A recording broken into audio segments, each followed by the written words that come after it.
Camila, tú levantaste el mano. ¿Profe ya sabe cómo hacer la modalidad del control de ejercicio? Sí, creo que ahora lo está posteando el profesor Nasser, pero igual que el anterior. Ya, gracias. ¿No hay de qué?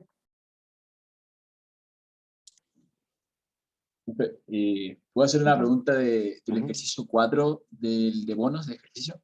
Ya. O sea, no sé si es mejor compartir, pero es como una parte de la fórmula en la cual, lo tengo acá, Comparten. eh, en sí para valorar va cambiando. Sé que el primer año y el segundo es 2% y después cambia un 4%. Ujú. Entonces, a mí se me ocurría hacer esto mismo, pero de ahí con el otro sería un 1 más un 4%. Con el tercer Elevado a periodo. 3. Claro, normalmente se me había No, ocurrido po. eso, pero ¿por Eso qué no? supondría que todos Ya, los 3 periodos anteriores el valor del dinero en el tiempo fue de 4%. Y verdad. no es cierto. Entonces, ahí le encontré sentido. Claro, entonces se ponen los dos periodos anteriores más el nuevo que sería elevado a 1. Ya. Claro, porque en el fondo el 1 más 2% al cuadrado te dice yo castigué 2% el primer año y Sí. castigué 2% el segundo año. Como tienen el factor común lo puedo elevar al cuadrado, pero yo castigo el tercer año 4%, ya no tienen factor común. Ya. Y la otra, ¿por qué se agrega como 30 millones por cada año? Yo normalmente leyendo el enunciado pensaba que era 30 millones en un año, el otro sería como, o sea, no sé cómo explicarlo, pero en el año 1 sería 30, en el año 2, 60, en el año 3, 90, como que se va agregando 30 millones, 30 millones, 30 millones. Ajá. ¿En qué parte como que se dice eso específicamente aquí en el enunciado? ¿O se refiere a como el bono de por sí que va pagando 30, 30, 30 como tal? Ahí dice, pues pagaría cupones de 30 por cada año que hubiese pasado desde la emisión. Esto Entonces, si como, pasó un año, pago 30. Si han pasado 2 años, pago 60. Si han pasado 3, pago 90. Si han y con pagado la 4, fórmula de BA, ¿cómo sería eso? Porque lo que pasa es, ahí es donde surgiría el problema, porque claro, no va a ser un 30 fijo, cuando uno ve un pago, esa es la un gracia, po. cupón, toca No hay una hacerlo. fórmula que le haga, simplifique la vida. Ah, bien. Sí, es que más que nada por eso era mi pregunta, porque claro, cuando es un valor fijo se hace esta fórmula y da el resultado. Aquí tocaría hacer a mano, uno por uno, durante cada periodo, ¿no? Sí. Pero hay una fórmula. La fórmula es BNA. BNA, Y ¿ya? pero tú tendrías que construir, pues tendrías que poner hacia el lado 30, 60, 90, 120 y decirle, calcúlame el valor neto actual, eso significa BNA, de esto. Ya, eso sería, profe. Gracias. ¿Ahí de qué?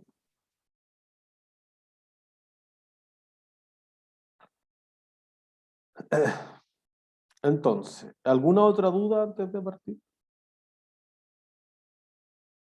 ¿No? Perfecto. Entonces, nosotros quedamos difiriendo o las distintas acepciones que a veces se ocupa para el concepto de capital en la clase anterior. Entonces, lo que queremos ver ahora es esencialmente cuánto debería valer una acción. Un inversionista que invierte en un bono o en un préstamo, en un contrato de leasing, por una parte tiene la rentabilidad que le dan los intereses, el interest yield.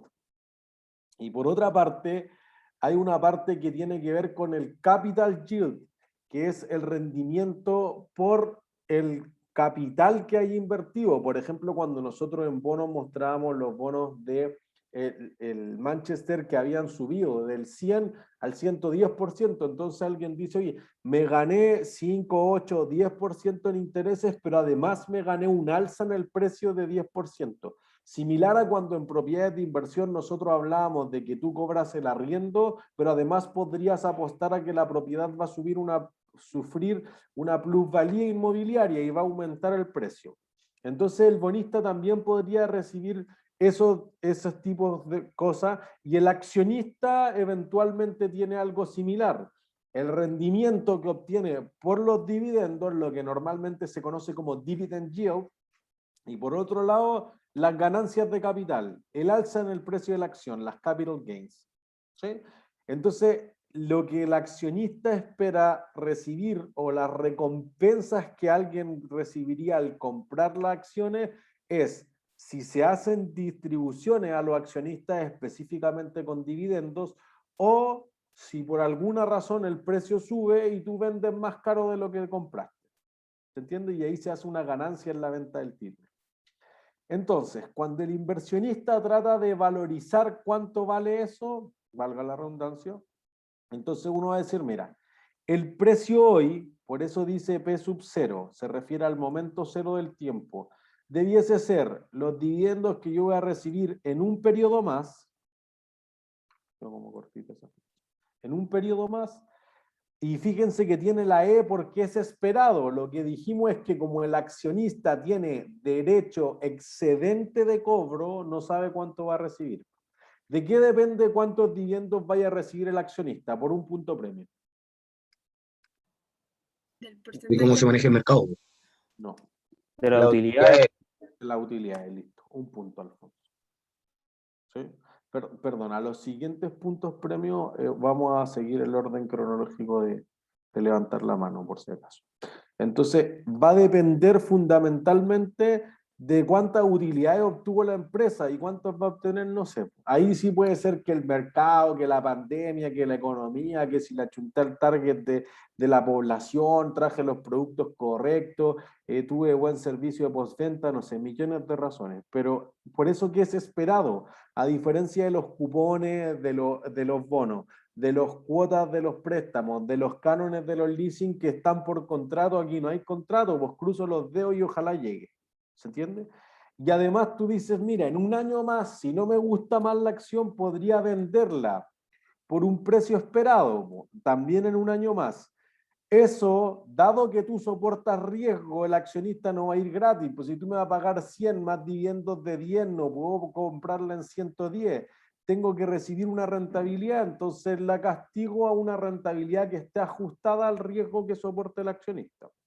El accionista soporta más o menos riesgo que el bonista. Más. Más. Ah. Entonces, eso va a producir que la tasa de descuento que aplique el accionista sea más alta. O sea, si yo los préstamos, los bonos y los leasing lo tomo en promedio al 6%, los accionistas esperan recibir 9, 10, 11, 12. Que el sufrimiento de estar al final de la fila tenga sentido, si no, están perdiendo el tiempo. Mejor se van a la acción de al lado. ¿Se entiende? Entonces, así es como va a estimar. Pues entonces tú vas a decir, oye, mira, ¿qué es más fácil? ¿Calcular el dividendo que va a pagar Cencosud del próximo año o el precio de la acción de Cencosud del próximo año? El precio de la acción. ¿Por qué? ¿Cuánto vale la acción de Cencosud un año más? No, el dividendo. Depende de la o sea, depende de las utilidades, como que ninguno de los dos lo puedo saber con seguridad. Eso ya, es un buen punto. Nada lo puedo saber con seguridad. Da lo mismo que esto sea un bono, un préstamo, un leasing o una acción, todos los instrumentos de financiamiento en la empresa, nada es seguro. Todo es riesgoso, más o menos riesgoso, pero todo es riesgoso. Entonces, si hay algo que tienen en una semejanza que tienen los instrumentos de financiamiento, es que todos son riesgosos. Nada es seguro. O es que uno le llama renta fija, otra renta variable, ya, se refiere a que conozco los pagos, no conozco los pagos, pero nada es seguro. ¿Se entiende? Perdón, alguien había levantado la mano. Yo, profesor, yo lo había levantado. Es que no hay ninguna posibilidad que sepamos cuánto es el dividendo del año siguiente. Saber a ciencia cierta, Porque el precio es variable siempre, pero el dividendo, según yo, se podría sacar, ¿o no? o sea, pero ¿cuánto? Yo creo que la posibilidad existe, no quiero negar nada medio paranormal, pero si alguien ve el futuro, puede. Pero si uno tiene los datos financieros, digamos, lo mejor que puede hacer es una superestimación. La estimación debe estar súper cerca, por eso que, por ejemplo, en Wall Street siempre se dice, en la fecha que se anuncian la utilidad, el earnings release, todos los analistas, entonces tú dices, oye, hay 200 bancos de inversión haciendo cálculos con modelos súper sofisticados y dicen, oye, esta acción va a ganar 30 centavos por acción. Listo. Y si la acción gana realmente 29, entonces un desastre. Si gana 32, entonces un éxito. Pero hacen una estimación que uno dice, oye, 29 o 30 es lo mismo, sí, pero sigue siendo una estimación. puede ser simple de hacer, sobre todo para empresas que tienen flujos de caja súper constantes. Por ejemplo, Agua Andina. En él, uy, mira, es fácil, depende un poco de la lluvia, el costo del petróleo, pero ya tiene cubierto todo eso por contrato allá. Es como fácil de hacer y paga todas las utilidades como dividendo. Más fácil todavía, pues no va cambiando su política de dividendo. Pero no diría que a ciencia cierta saben cuánto van a conocer los dividendos. Por eso que agregamos digamos, la E de la esperanza en el fondo. Es esperado el dividendo, no es conocido. ¿Y eso responde a tu pregunta, María Catrina? Sí, perfecto. O sea, solamente como ahí hay que ponernos caso nomás. Claro, o sea, mire, es una cosa en el fondo para la fórmula, porque nadie dice, no, es que me dijeron que el dividendo sabía ciencia cierta. En realidad, el que sea esperado o no en el ejercicio no produce nada, porque igual van a traer el dividendo esperado a valor presente. Pero sí, digamos que es más difícil de conocer que los cuotas de un préstamo o que los bonos, que los cupones de un bono, perdón. Ya, perfecto. José. Profesor, ¿cuál sería esta fórmula en Excel? No hay. Yo estoy pensando y no hay. O sea, hay que aprender esa sí o sí. Sí. Pero profesor, ¿hay que llevar el dividendo a valor presente? Eso es lo que estamos haciendo. Por eso, pero el esperado, eso no tiene nada que ver entonces como con la parte matemática, ¿no? Porque eso es como un pronóstico. Eso. Ya. O sea, tiene todo que ver con la matemática, con la esperanza es un No, operador matemático. no, sí sé, pero es que no entiendo si eso tiene que ver como cuando hay que ponerle la fórmula. A eso voy. Está en la fórmula, vos. Sí, no, sí sé, pero ¿qué? Saco el dividendo de valor presente y después pongo E igual, E por el valor presente. No, wait, creo que no estamos hablando el mismo idioma. Esto ya es el valor presente. Ya. Entonces, no es que yo calcule el valor presente y después saque la esperanza, es saco la esperanza y luego calculo el valor presente. Ah, ya. ¿Y cómo sería eso como en un ejercicio, por Bueno, ejemplo? vamos hacia allá, tranquilidad. Ah, ya. Creo que ustedes están pensando como en la tercera derivada y vamos en la primera recién. Tranquilidad. Entonces, digamos esto, mire, ¿qué es más complicado de saber? El precio probablemente, pero alguien podría decir algo de este orden. Mira, en un año más, el precio que espero, no sé, pero en ese momento el precio va a depender del dividendo que espero en 2 años más, del precio que espero recibir por la venta de la acción en 2 años más, y todo eso traído valor presente. Ah, pero todavía tengo el problema, pues, ¿cuánto va a ser el precio en 2 años más? Ni un problema, mira. El precio en 2 años más va a ser el dividendo en 3 años más, el precio en 3 años más traído a valor presente. ¿Se entiende? Lo fui castigando un periodo. Entonces, oye, todavía tengo el problema del precio en 3. Podríamos hacer esto recursivamente. Entonces al final voy a decir, oye, todos los dividendos que me vaya a pagar más el precio esperado en 1000 años más. ¿Ya? ¿Cuánto vale en valor presente el precio esperado en 1000 años más? 0. 0. Listo. Entonces vamos a decir, ¿cuánto me vayan a pagar en el precio? Parece ser irrelevante para la valorización de acciones. Al menos este nivel, ojo, yo sé que algunos como que ya están pensando bastante más allá, pero guardemos algo para Finanza 1. Al menos a este nivel nosotros vamos a decir, mira, lo que espero recibir es dividendo, y porque eso apunta esencialmente a un principio de la contabilidad. ¿Cuándo espero que quiebre la empresa? Nunca. Nunca. Hipótesis de la empresa en marcha. Y esto les va a simplificar mucho la vida, porque fíjense, en el fondo nosotros vamos a decir esto. Tengo la sumatoria de esto. Entonces voy a decir, mira, los dividendos que pago en cada periodo traído valor presente. Como no espero que la empresa quiebre nunca, ¿cuántos dividendos voy a recibir? Finito. Infinito. Por eso fíjense que todo el rato yo digo espero, alguien me va a decir, pero las empresas quiebran, sí, pues, pero nadie espera que pase eso. Por eso que hay un riesgo. A eso está capturado en la tasa de descuento, no en los flujos de caja. Oye, es que si quiebra, bueno, era parte de la regla del juego, o algunas veces van a quebrar las empresas y por eso te fui dando una rentabilidad de 15% por año. Entonces en algún momento murió y bueno, hay que aceptarlo, ¿no? ¿Se entiende? Entonces fíjense que aquí tenemos una serie que es impropia, va hacia el infinito, pero eso sabemos que converge, porque aquí hay una perpetuidad. ¿Cómo traigo valor presente a una perpetuidad? Flujo de caja partido en la tasa. La tasa. ¿Se entiende? Entonces eso es fácil. Yo diría que en una evaluación, si me tocara esto, yo partiría por esto. Esto es lo más fácil que pueden hacer. Aquí es donde van a apuntalar su puntaje. ¿Se entiende? Entonces, miren, voy a poner 1, porque voy a decir todos los dividendos son iguales. Si los dividendos crecen a otra cosa, chao, finanza 1. Faltan muchos semestres para eso. Aquí quedémonos con lo más simple. Oye, la empresa me va a pagar 100 forever and ever. Ah, listo, 100 dividido lo que yo quiero recibir de rentabilidad. Es lo máximo que estoy dispuesto a pagar por esa acción. ¿Me entiendes?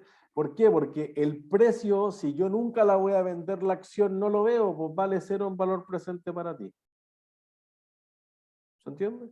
Entonces, pero insisto que por eso que va la esperanza, se lo voy a quitar ahí porque en la matemática, pero nadie crea que los dividendos son certeros, los dividendos son esperados, entonces algunas veces van a quedar por abajo, otras veces van a quedar para arriba, y eso influye en una otra serie de cosas para la empresa a veces tiene que decidir si hacer proyecto o pagar dividendos. Los accionistas que no reciben dividendos tienen que decidir si vender las acciones y sacrificar un sillón en el directorio, hacer la junta accionista, dejar de salir a comer, bueno, cuando se podía, etcétera. Así a todos les afecta la restricción de su presupuesto. Entonces, pero eso es más complejo. Quedémonos en esto. La acción vale el valor presente de todos los dividendos. Como no espero que quiebre nunca, si yo hago recursivamente esto, no sé si alguien es muy matemático notará la propiedad telescópica, va a llegar a esto. ¿Entiendes? Si es una acción preferente es más fácil todavía porque ahí sí conozco el dividendo y el dividendo es totalmente constante. Entonces, si le quito la esperanza, me va a quedar eso. ¿Se Profe, entiende? ¿por qué las acciones preferentes cuánto al dividendo? Porque yo tengo los préstamos, los bonos, los leasing, ya el pasivo. Luego tengo las acciones preferentes que tienen un derecho preferente respecto a las acciones ordinarias o comunes, pero todavía quedan más abajo, o sea, es excedente respecto a los pasivos. Entonces, lo que decíamos en la clase anterior es que las acciones preferentes conocen el dividendo porque yo les prometí pagar X. Lo que pasa es que no votan en la junta accionista, entonces una por otra. Tú conoces el pago, pero eso no te asegura el pago, ojo, nada es seguro en la vida, pero lo conoces. Lo que pasa es que los otros no conocen el pago, pero pueden votar en la junta accionista. Entonces, si no te gusta, los que pueden meter la cuchara son los accionistas ordinarios, no los accionistas preferenciales. ¿Entiendes? Entonces alguien dice, yo quiero tomar el control de la compañía, voy a comprar acciones comunes porque me cae mal el gerente, porque hay que ir a otras líneas de producto, hay que cerrar ciertos mercados geográficos, etcétera. Voy a empezar a cambiar la empresa. Si dicen, no, pues a mí me gusta cómo funciona, voy a comprar acciones preferentes y me quedo tranquilo. Depende de lo que quieran hacer ustedes, por eso que existen las dos clases de acciones. Ya, profe, muchas gracias. ¿No hay de qué? José.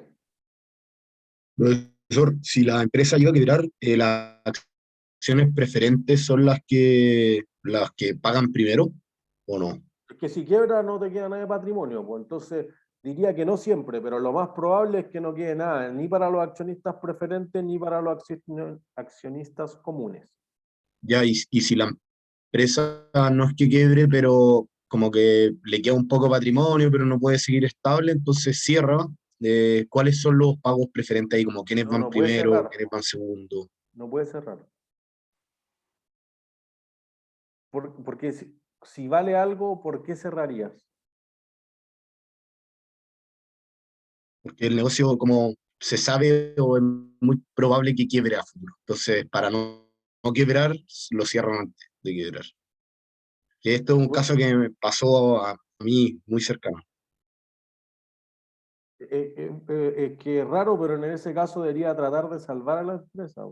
Pero si pasa eso, sí te queda el patrimonio. Entonces lo que ahí hay que hacer es igual a la quiebra. En el fondo agarro todos los activos, empiezo a liquidar y le empiezo a pagar a los trabajadores, a los proveedores, a los bancos, etc. Y si te queda algo, entonces ahí sí o sí los accionistas preferentes cobran primero. Perfecto, gracias. ¿Entiendes? O sea, porque mira, solo se me ocurre otro caso. Distribuidora Rabie en algún momento dijo algo cercano a eso. Dijo, mira, está bien complicado, no le vemos perspectiva al negocio y en realidad el valor de continuidad, si nosotros siguiéramos, es más bajo que el valor muerto. Entonces podría ser un buen momento de llegar a esto. Y entonces la quiebra sobre todo te facilita el proceso de tratar de liquidar esto, es mucho más ordenado, sigue las prioridades, evita los conflictos que van a haber entre los acreedores, porque quizás los acreedores no se dieron cuenta que la empresa iba a terminar. Entonces pensaban en 20 años más y ahora toca cerrar. Entonces, en esos casos tú llegas a un acuerdo con los acreedores de que ellos soliciten la quiebra de la empresa y así se lleva ordenadamente. Entonces, digamos que algunas veces como una quiebra consensuada es más bien una liquidación, digamos, de todos los activos que tenga la empresa y el pago de los pasivos ordenada. Pero diría que la ley justamente apunta a que eso sea las menos de las veces, porque eso destruye empleo y otras cosas. Por eso que la Superintendencia de Quiebra se cambió el nombre y se llama Superintendencia de Reestructuración y Reemprendimiento. Lo que tratan es de que la empresa nunca llegue a la quiebra, de darle ventaja, rearmarla, desarmar, vender las partes como media gangrenadas de la empresa, pero salvarla a todo evento. Ya, perfecto. Gracias. No hay de qué. Entonces pongámosle número. Una empresa de servicios sanitarios obtiene constantemente una utilidad neta anual de 300 millones que reparte entre los 4 millones de acciones preferentes y 2,5 millones de acciones comunes que tienen circulación. Las primeras cobran anualmente un dividendo constante de 40 por acción y las segundas esperan cobrar un dividendo anual residual de la participación restante a perpetuidad. La tasa de descuento apropiada para las acciones preferentes de 8% y para las acciones comunes 14%, ambas efectivas anuales. ¿Cuál es el valor de cada una de las acciones? Esto debería ser simple. Digamos el precio hoy, no marquenla, ahí preferente. ¿Cuánto debería valer las acciones preferentes? Ahí sería el valor de la perspectiva, ¿o no? Sería 300 Claro. 300 dividido 4. ¿Cuánto? De nuevo. En las preferentes dividido 4 millones. No, porque es la tasa de interés. No sé, ustedes me dicen qué hago. 300 millones dividido 8%. No. Ay, total. No está tan 4 millones, 22. 4 millones por 40, ¿no? No. Y después dividió el 8%. Se acerca, pero fíjense que estamos pensando el precio por acción. Entonces, en vez de marearnos con todos los datos, pensemos en esto. ¿Cuánto va a recibir cada acción preferente por año? 40. 40. ¿Cuánto esperan rentar esos accionistas? 8%. 8%. Listo. Valor presente una perpetuidad. Nada muy sofisticado. Solamente hay que saber qué ingredientes seleccionar. La mezcla es fácil. ¿Sí? Entonces esta acción vale 500 pesos. Ahora, veámosla, voy a cambiarme de color. Acciones comunes. ¿Cuántos dividendos esperan recibir los accionistas comunes? 14. ¿14? No, güey, esa es la rentabilidad. La rentabilidad es 14. Eso. Tendría que ser el resto del 40 por 4 millones, de los 300 totales. Ya, entonces, 300 menos 4 por 40. O sea, 4 millones por 40. listo. Esto de acá es 160. Sería, 140 que sí, sería 284, creo. Es 160 ya, faltó un cero, pero entiendo. 140 millones. Acá le pago 160 a los accionistas comunes, entonces los dividendos que quedan, porque te dice que reparte toda la utilidad. Si alguien dice hoy es que no debería repartir toda la utilidad, es cierto, pero este curso tiene un límite. Entonces, si paga muchos dividendos, pocos dividendos y cuánto es el óptimo, finanzas 2. Requiere de muchas más cosas, requiere de partida de finanza 1, de contabilidad 3, de macroeconomía, requiere de estadística, requiere de hartas cosas. Entonces, solamente quedémonos con la noción básica, la empresa quiere repartir todas sus utilidades, no que si retiene, no, ya, chao, no sabemos. ¿Sí? Lo más básico.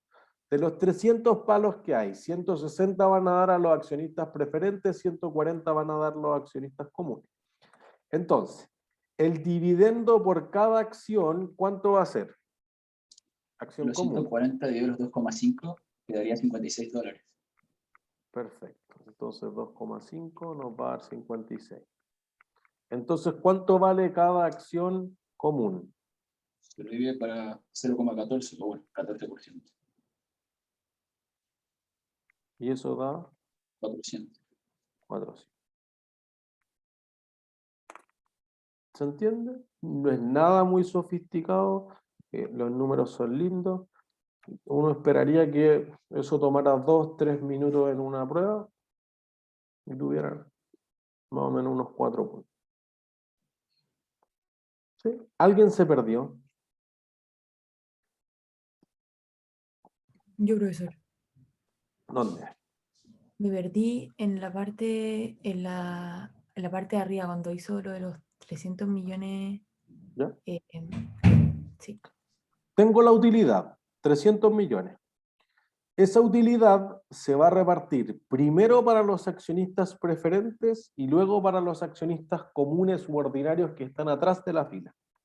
Entonces, la parte que yo voy a repartir para los accionistas preferentes es de 160 millones. ¿Y de dónde saco ese número? Porque te dice que van a recibir 40 pesos por acción y son 4 millones de acciones, o dólares, lo que sea. ¿Sí? Entonces tú dices, estos 160 son justamente los que ocupamos para valorizar las acciones. Entonces, de los 300, 160 fueron a parar a los accionistas preferentes y eso va a dejar para los accionistas comunes estos restantes 140 millones. Ah, ya, ahí me quedó ¿Sí? claro. Y después lo paso por cada acción y entonces digo, oye, el mismo procedimiento, valor presente a perpetuidad de los dividendos te va a dar eso. Ya, perfecto. ¿Mm? Gracias. Y aquí está escrito más lindo. ¿Sí? Entonces, cuando la empresa sale a vender las acciones al público, por todas las razones que hemos descrito, porque quiere financiar un proyecto para hacer nueva inversión en el fondo, porque quiere reestructurar su deuda, etcétera, o por fines corporativos, que discutimos harto que eso es cuando la empresa tiene más o menos la embarrada y tiene que empezar a pagar gastos que no podía solventar. Entonces, cuando la empresa sale a vender esas acciones, es lo que normalmente se habla del aumento de capital. Nosotros dijimos cómo va pasando eso mientras la empresa crece, el proceso que hay que hacer para ofertarle a los actuales accionistas con un pequeño descuento, que estos después compren más acciones y después que entren los nuevos accionistas, etc. Entonces, generalmente esto tiene 3 etapas. Los directores y la junta ordinaria de accionistas autoriza la emisión de acciones. Entonces ustedes dicen, mira, vamos a emitir 10 millones de acciones. ¿Listo? 10 millones de acciones. Después entonces empiezan estos procesos que decíamos de la oferta pública de acciones y la gente va a suscribir esas acciones. Mira, la demanda fue súper alta, entonces el precio en vez de ser, no sé, $10 fue $13. Por ende, quizás no hay que vender las 10 millones de acciones. O quizás nadie quiso la acción, pues no se suscribieron las 10 millones de acciones, se suscribieron 7, se suscribieron 8. ¿Sí? John.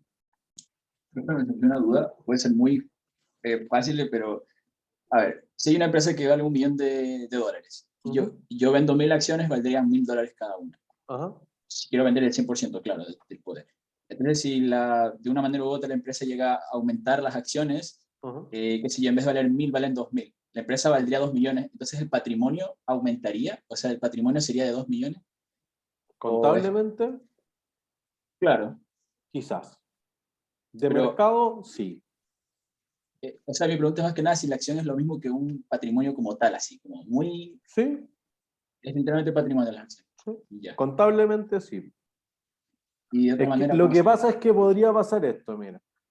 Cuando tú vas, por ejemplo, si llega a la bolsa bien, pero si tú tienes una startup que va a una ronda de capital, por ejemplo, y algunos inversionistas que no van a meter la cuchara, son inversionistas solitarios o silenciosos, pero van a poner plata y se van a quedar callados, te van a decir, ya, tú tienes que darme el 20%, el 25%, el 40% de la empresa. Normalmente no quieren el control porque saben que el genio eres tú. Entonces, ellos ponen la plata y realmente a la empresa le entra efectivo. Por eso que eso es lo que queremos contabilizar ahora. Y realmente te entran, no sé, pues, 100 millones de dólares. Lo que pasa es que tú podrías decir, sí, pues con tus 100 millones de dólares yo voy a producir en valor presente flujos de caja de 150, de 200 o de 400. Por ende, la valorización de mercado de la empresa podría aumentar mucho más de 100 millones. Y debería aumentar mucho más de 100 millones. Porque en el fondo, si tú pones 100 y eso vale 100, el negocio es asqueroso. ¿Se entiende? Tú pones 100 porque sabes que el negocio vale 400. Entonces, por eso, sobre todo en los startups, cuando se habla de un unicornio azul, estas empresas que antes de irse a la bolsa ya valen más de 1.000 millones de dólares, justamente están en esa etapa.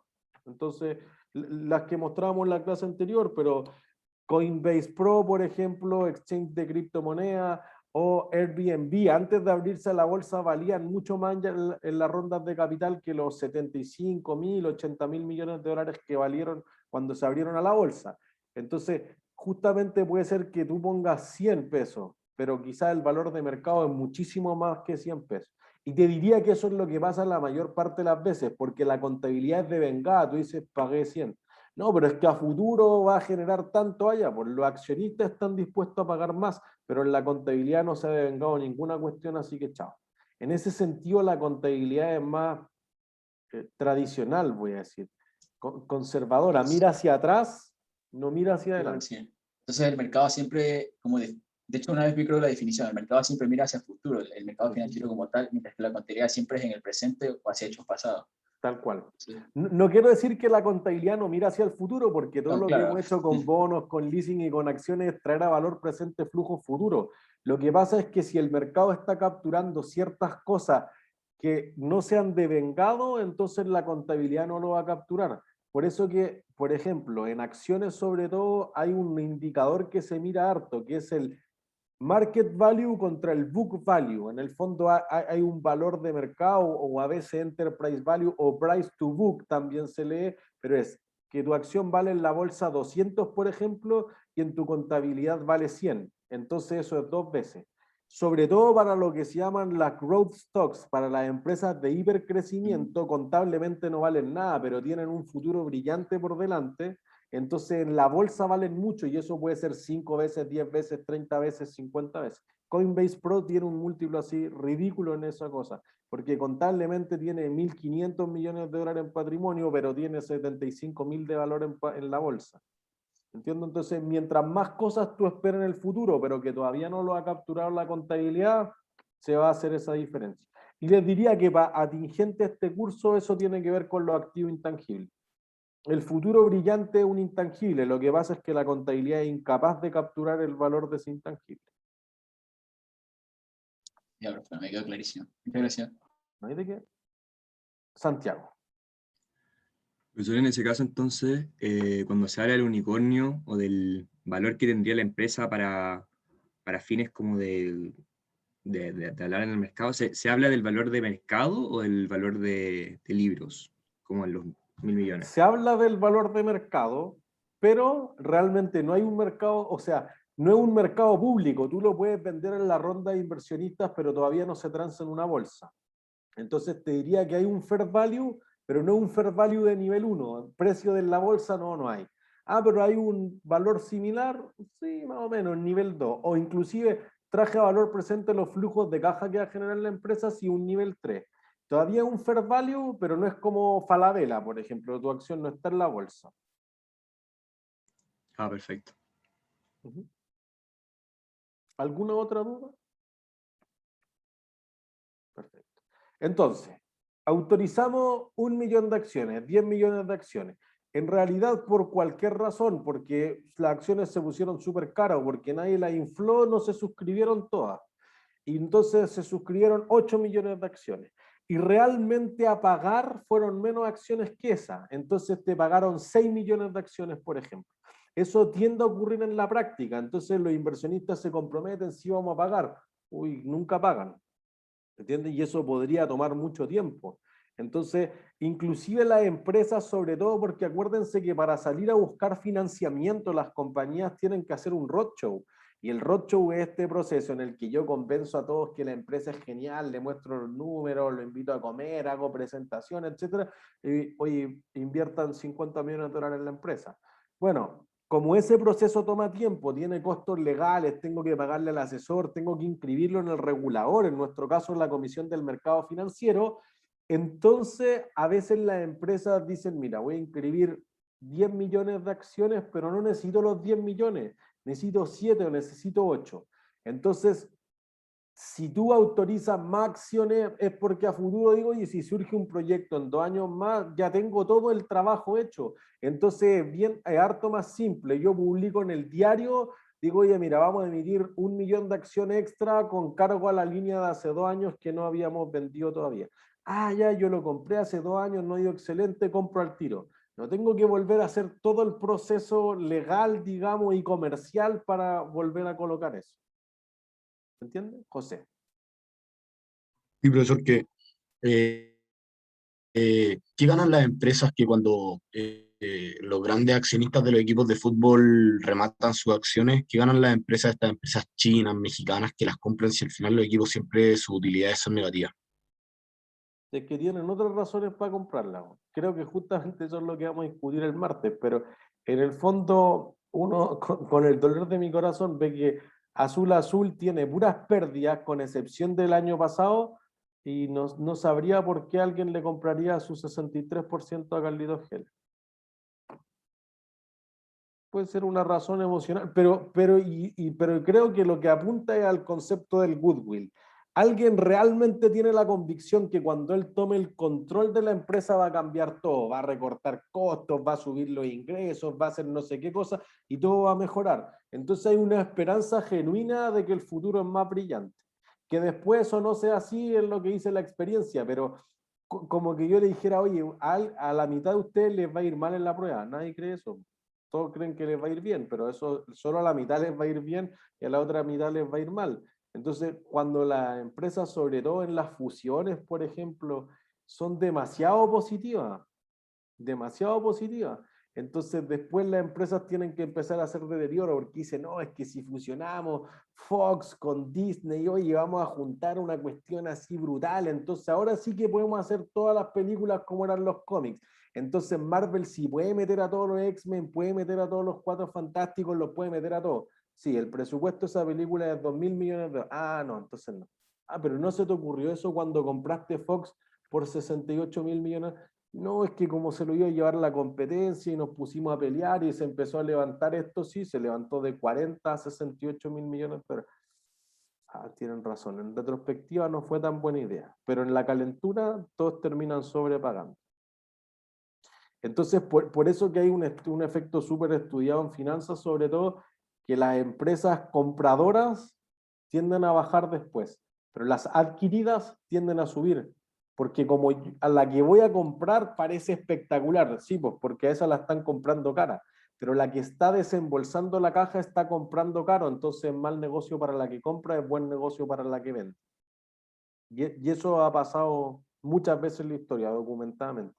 Entonces, pero sí creo todavía que los equipos, que los fondos, etcétera, cuando compran tienen una esperanza genuina de que juran que lo van a hacer mejor, aunque los datos digan otra cosa.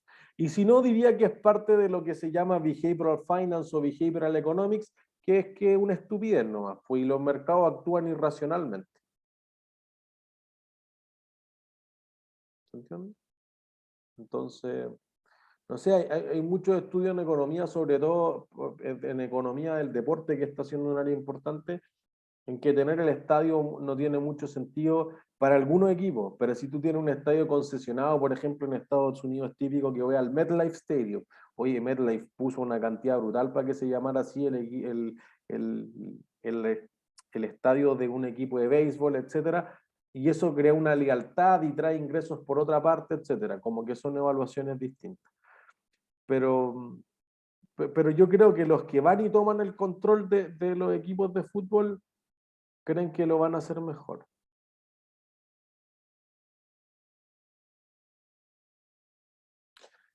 Vuelvo a las acciones.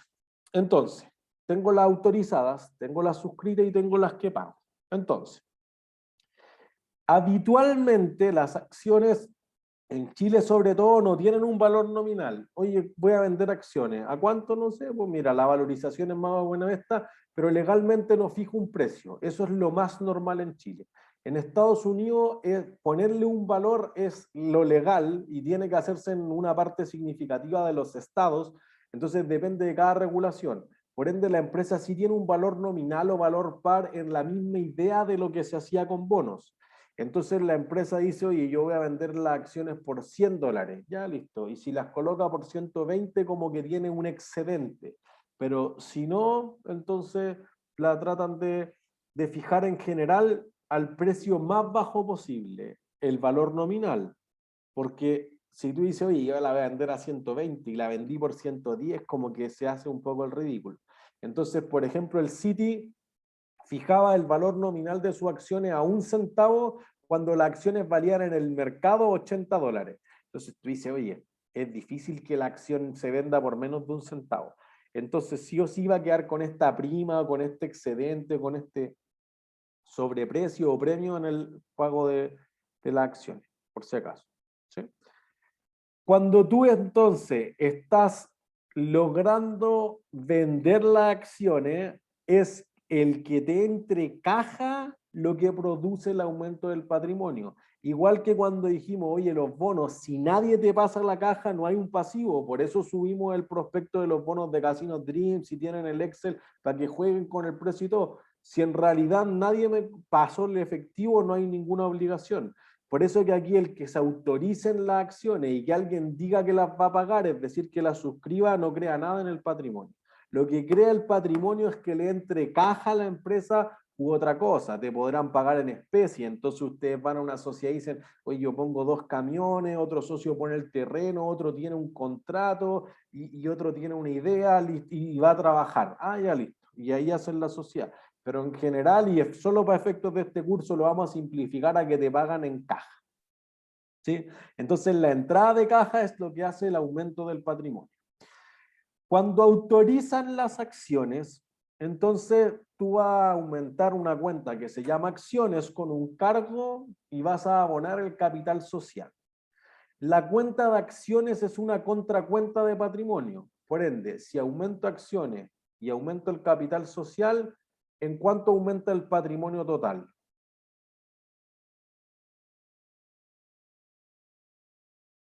Si yo aumento una contracuenta, eso, en 0. Listo. 0.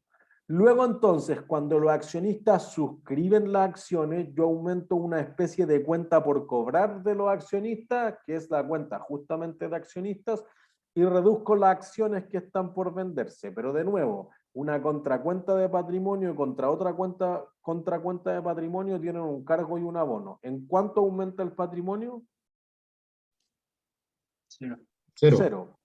Luego, cuando se pagan las acciones, entonces tú cargas efectivo o cualquier otra cosa y abono lo que habían prometido los accionistas. Si es más que lo que prometieron porque existía el valor nominal, tengo la prima, si no, no. Y entonces en ese momento literal cumple con la definición de patrimonio, un aumento en el activo o una disminución del pasivo. ¿Se entiende? Y ahí entonces es la lógica de que la caja que entre aumente el patrimonio o el patrimonio neto. ¿Sí? Pongámosle número. Perdón, ¿alguien tenía una consulta? ¿No? Perfecto. Pongámosle número entonces. Una empresa emite 600.000 acciones con valor nominal de 400. y se colocan a 470 o a 350, de las cuales se suscribe el 80% y se termina pagando solamente 300.000 de ellas. ¿Cuáles serán los registros contables y qué ocurre en Chile con las acciones no suscritas y las no pagadas? Entonces, fíjense, si yo las coloco por encima de los 400, las coloco por 470, se van a colocar con una prima. Si yo las coloco por debajo, entonces, ¿cómo se llamaría esa situación? Por un punto pre. Recuerden levantar la mano. Camila. ¿Sería con castigo? Listo. Descuento o castigo suena perfecto. Un punto breve. Entonces, hay veces, diría que las menos que las empresas ocupan la cuenta de descuento en emisión de acciones. Nosotros lo vamos a simplificar y vamos a decir, oye, si se colocan más, van a ser prima por emisión de acciones y aumenta el patrimonio, por lo tanto hay un abono. Si se colocan por debajo, vamos a tener la prima por emisión de acciones, pero va a ser un cargo. ¿Sí? Entonces, fíjense, del total de 600.000 acciones, el 80% se suscribió. Son 480.000 acciones. De esas solo se pagaron 300.000. Entonces, las que aumentaron el patrimonio, ¿cuántas fueron?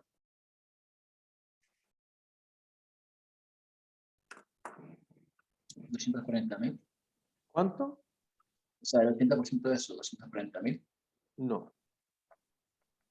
300.000. 300.000. Eso es. ¿Se entiende? Entonces me parece que hay una pregunta súper directa. Oye, 4 líneas de enunciado. ¿Cuánto aumentó el patrimonio? Entonces, ¿el patrimonio en cuánto aumentó?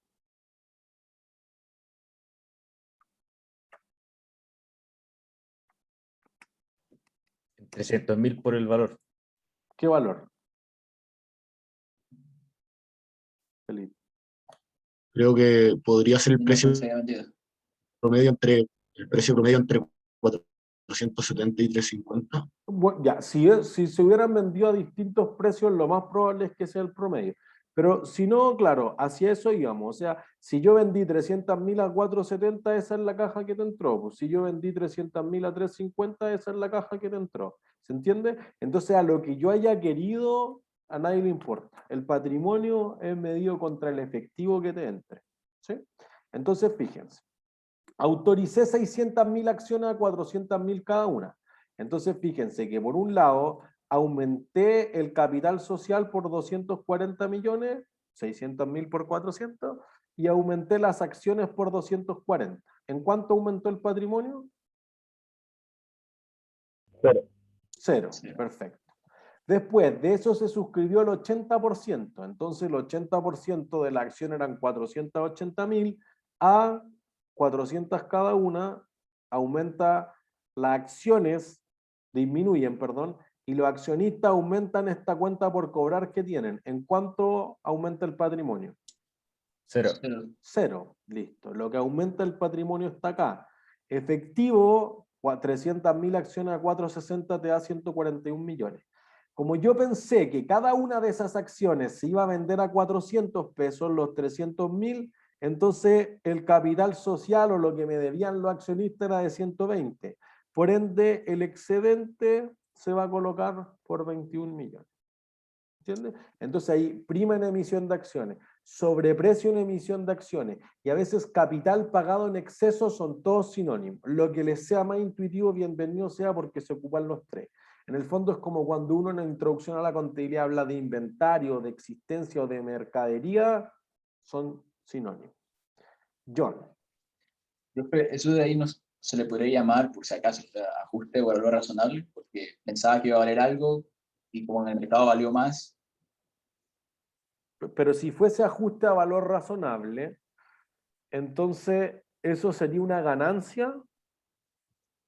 Claro, verdad, tiene que ver el patrimonio, no tiene que ver el resultado. Porque tú no podrías ganar vendiendo tus propias acciones, porque si no sería súper fácil. Vendámoslas por 0,000000001 centavos y así me gano todo. Pero fíjate que voy a tratar de hacer cerrar la idea de forma simple, pero yo digo, oye, ya, me gané, en la cuenta de accionista de $1 y me gané los otros 140.999.999. Ah, como te lo ganaste, páganos dividendos. Entonces tú habrías pedido un aumento para quitar capital para financiar un proyecto por un lado, y por el otro lado te dice, págame todo eso en dividendos. Ah, no, es que crea una asimetría contable. ¿Se entiende? Entonces, en el mismo espíritu que cuando uno revaluaba las propiedades, plantas y equipos, tenía poco sentido que fuera el estado de resultados, aquí no tiene ningún sentido que vaya al estado de resultados. Gracias. José. Profesor, no entendí muy bien eso de 120 millones, 21 millones por prima de emisión de acciones. Ya. Tú habías dicho originalmente que las acciones tenían un valor nominal o par de 400. Por ende, lo que estamos viendo acá de 120 millones es justamente que tú habías comprometido que a 400 pesos se suscribían 300.000 acciones. ¿Se entiende? Lo que pasa es que las acciones después te las terminaron pagando más caro porque la acción era sexy nomás, porque había exceso de demanda, que esas son las sexy stocks, entonces la gente estuvo dispuesta a pagar más. No, porque este sector económico se ve bien, porque el cobre va para arriba, porque el Banco Central va a cambiar las tasas, por la razón que sea, pero les gustó. Entonces esos 70 pesos en exceso por cada una de las 300.000 acciones son justamente estos 21 millones de acá. Perfecto. ¿Y los 192 millones de arriba? ¿Qué eran? Los 192 millones de arriba son las 480.000 acciones suscritas a 400 pesos cada una. Ah, ya. Ok. Y esta de acá, las Vale. 600.000 acciones por los 400. Gracias. ¿De qué? Eran 400 nomás, no 400. Ahí sí. Alfonso. Dos cosas a ver si entendí. Lo arriba de los 192 son como el 80% que se suscribió, ¿no? Ujú. Ah, ya, ya. Pero la cuenta como de accionista, Ujú. ¿para qué sería una especie de... Sería un activo, ¿no? O sea, No, sería una contra. Tanto acciones como accionistas son contracuentas de patrimonio.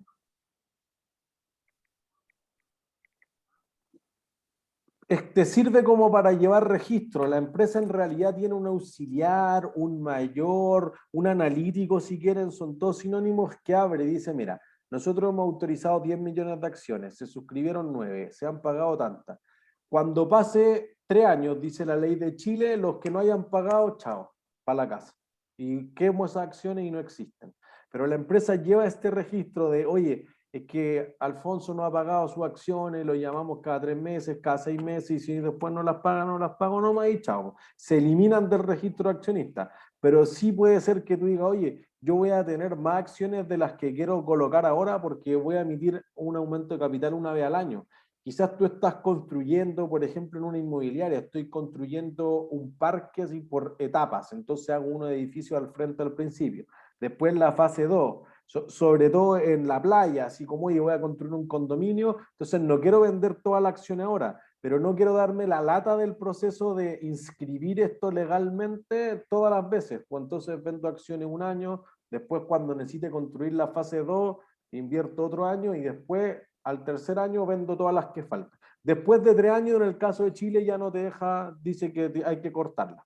Entonces, pero quizás tú no quieres emitirlas todas de un suácate, porque en el fondo yo voy a decir, ya, pues, recibí 240 y necesito invertir solamente 150, ¿qué hago con los otros 90? Van a quedar flotando ahí, pues los accionistas van a decir, oye, pero a mí págame igual, me da lo mismo que tú no lo uses. ya, perfecto. Ahí me quedó más claro. Perfecto. Felipe. Sí, pero también con la cuenta de accionista. Ahí en el tercer caso, usted había dicho lo de MetLife, que lo ponían a 1 centavo. Ahí en ese caso sería 1 centavo por las 300.000. ¿Sí? Ya. Eso, por eso que en Estados Unidos es súper típico que la cuenta del capital social valga muy poco en comparación con la cuenta de prima en emisión de acciones. Por eso quizás lo que uno quiere ver es el conjunto de ambas.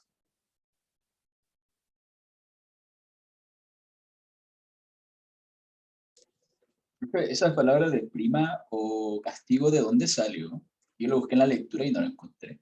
Y que no están en la lectura. Eso es como... La no tengo lectura una- está solamente vista de la persona que compra las acciones. las inversiones en otras sociedades. Es solamente el que invierte, no es el que vende las acciones, es el que compra. Es algo que deberíamos actualizar, por eso yo les dije que esto así nunca lo habíamos... Ya. No sé, que estaba buscándola y encontré. Así.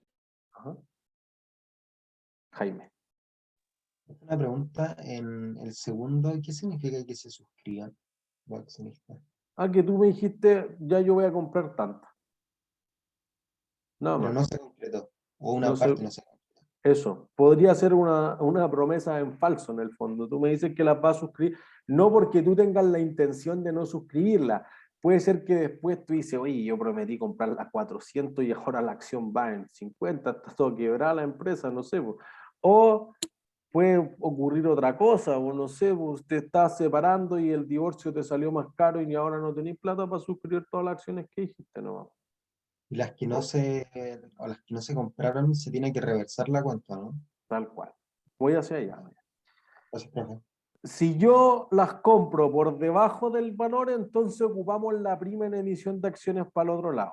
Les diría que eso es un caso que es bien complicado que vaya a ocurrir, pero a veces ocurre en el fondo, no es que no ocurra. Entonces ahí uno podría decir, oye, si hago el cargo a prima en emisión de acciones, eso va a rebajar. Lo que pasa es que es sumamente improbable y por eso que se pone un valor nominal exageradamente bajo para que nunca se haga ese ridículo de colocarlas por debajo del valor nominal. Pero que la cuenta de prima en emisión de acciones vaya a salir en negativo. Pues imagínense que prima en emisión de acciones es una cuenta de patrimonio. Por naturaleza es acreedora, tiene un salto al haber. Entonces, si tú dices, oye, tengo prima con emisión de acciones con un cargo por 15 millones, va a quedar en negativo. No tengo un ejemplo de decirles que pase eso. Por ende, lo más probable es que si pasa eso, es que una vez tú ya me vendiste acciones por 21 y después las colocaste mal, que sería muy extraño, bueno, 15, bueno, el neto te va a quedar un saldo todavía acreedor de 6 millones. ¿Sí? Cuando legalmente no se hayan suscrito las primeras 120.000 acciones de 400 cada una, hago el asiento contrario y anulo las acciones. Aquí están los 48 millones, que era lo que preguntaba Jaime. Y las que yo suscribí pero no pagué, que justamente son la diferencia entre las 480 y las 300.000, entonces esas 180.000 por 400 pesos cada una también las corto de lo que tiene la empresa y eso te da esos 72 millones de ahí. ¿Sí? Antonia, tú habías levantado la mano. Sí, profe, tenía una pregunta que no podía ser como en vez de prima por emisión de acciones, castigo por emisión de acciones. Como... Sí, Porque al final podría hacerse, no diría que no puede hacerse. Lo que pasa es que yo lo simplifiqué a que fuera la misma cuenta para ambas, porque así no tengo que aprenderme más de una cuenta. ya. Pero al final es porque el precio está al otro lado, porque el precio es más barato de lo que yo había como pensado. Sí, claro, eso es, porque se colocó por debajo de los 400. Ya, ya. Gracias, profe. No hay de qué.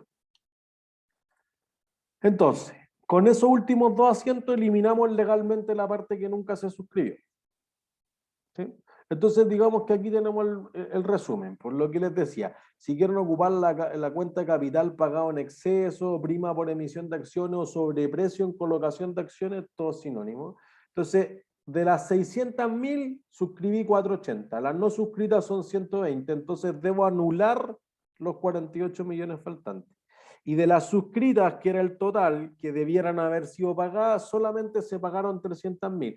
Las otras 180.000 no se pagó por alguna de todas las razones que hemos esgrimido. Y entonces esas 180.000 por 400 pesos cada una te da los 72 millones que tenemos acá al lado.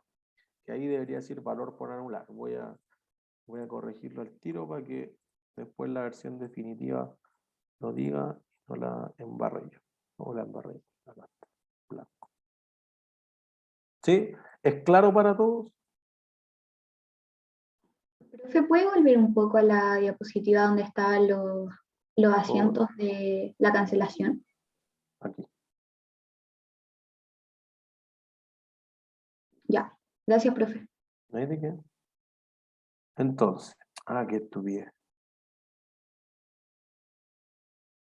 Aquí. Ahí sí. Entonces, fíjense que si pasaran 3 años, que es lo que yo les... Esto es lo que dice en Chile, ojo. La ley 18.046, que es de la sociedad anónima, especialmente para las sociedades anónimas abiertas, que son las que más hablamos nosotros, que están en la bolsa, que su información es pública. 3 años. En otros países podrán tener otras regulaciones, ¿se entiende?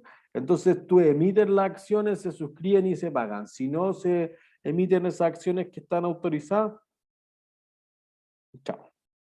¿Sí? Si las acciones, que es el caso de Chile, lo más normal es que no tienen valor nominal, es fácil, pues como introducción a la contabilidad, efectivo contra el capital social y chao. No tengo nada más que hacer. No existe la cuenta de prima en emisión de acciones. ¿Se entiende? Así que es más simple todavía cuando no tengan valor nominal o valor par. Entonces, esto es lo importante. Lo que aumenta el patrimonio neto es cuánto te pagaron en caja. Lo otro se lo lleva el viento. ¿Sí? Entonces, lo que yo haya autorizado y quedó por suscribir, chao. Y lo que haya suscrito y quedó por pagar, chao. Ese es el capital pagado y eso es lo que aumenta el patrimonio de la compañía. ¿Sí? Entonces, y con esto vamos a terminar la clase hoy día. Los inversionistas cuando compran acciones, ¿qué esperan recibir? Dividendos, plusvalía de la acción, aumento de Eso. valor. Pero mayoritariamente dividendos. Entonces las utilidades cuando se distribuyen, que lo más normal es que se llamen dividendos, van a llegar a los accionistas. Entonces ya vimos cuando tú vendes las acciones. Ahora queremos ver cuando le pagas a los accionistas algo. En Chile, las sociedades anónimas abiertas tienen la obligación legal de pagar mínimo el 30% de las utilidades líquidas como dividendo y en Brasil el 25% es. En el resto de los países del mundo, con excepción de un tipo de sociedades muy específicas en Alemania y en Grecia, las empresas no están obligadas a pagar dividendos. Por eso que Amazon nunca ha pagado un dividendo en la vida, ni Google ni Netflix. ¿Sí?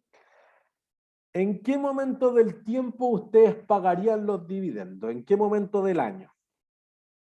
Al cierre, ¿Cuándo es? Díganme un día. diciembre, ¿El 31 de diciembre? dependiendo, según yo, es que dependiendo del país, ¿o no? Ya, en Chile, pues pongámonos el caso en 31 Chile. de diciembre. Ya, ¿cuánto pagarían de dividendos?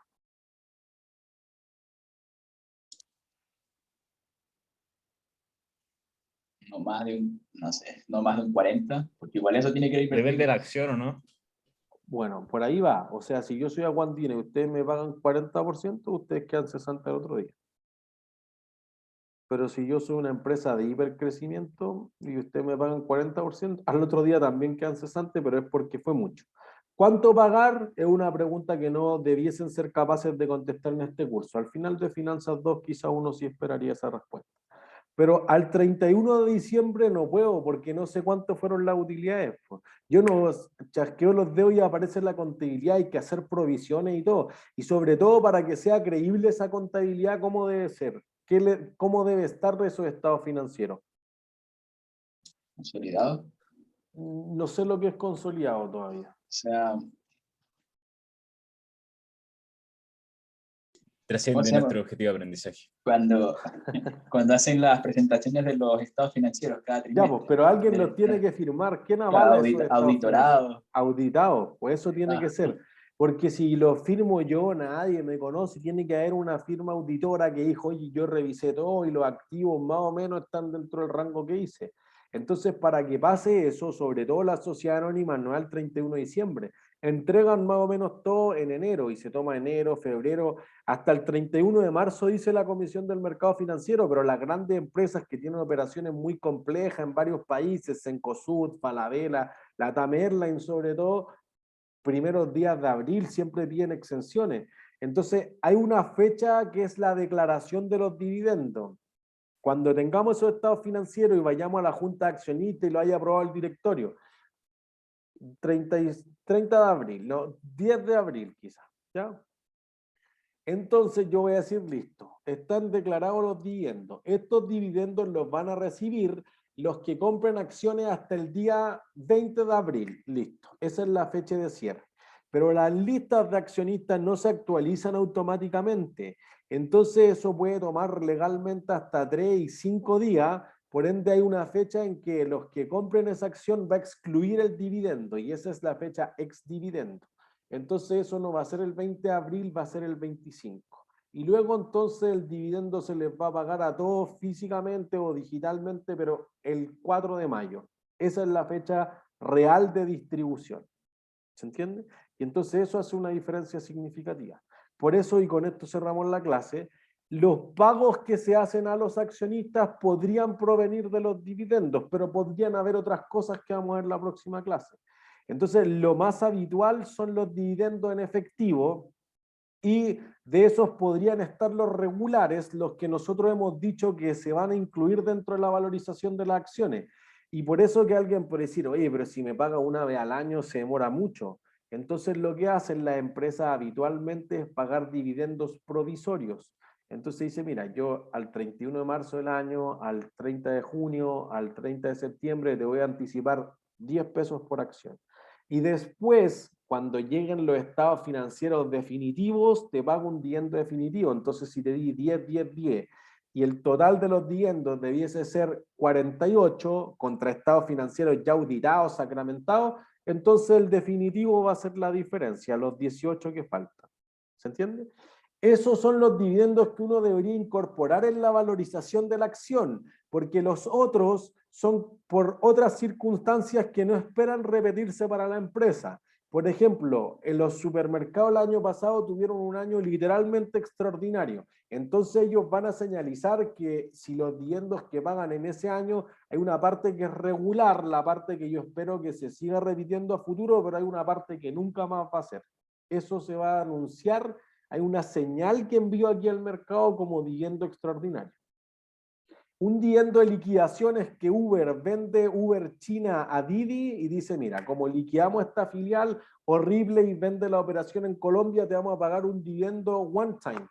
Nunca más. Es un solo dividendo porque estoy liquidando o enajenando uno de estos negocios. Y el tercer caso, los dividendos especiales, es que, por ejemplo, las empresas hayan acumulado caja por mucho tiempo.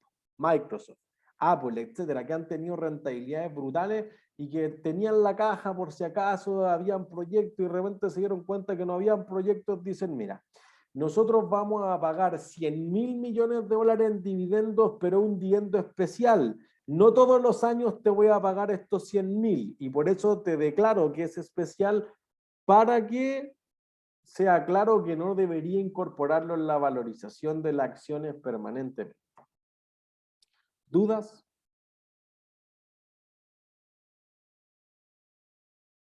¿No? Ha sido todo por hoy entonces. Que estén súper bien. Chao, chao. Chao, profe, gracias. Profe, gracias. Chao, Profe, gracias. ustedes. Chao, Chao, gracias. chao.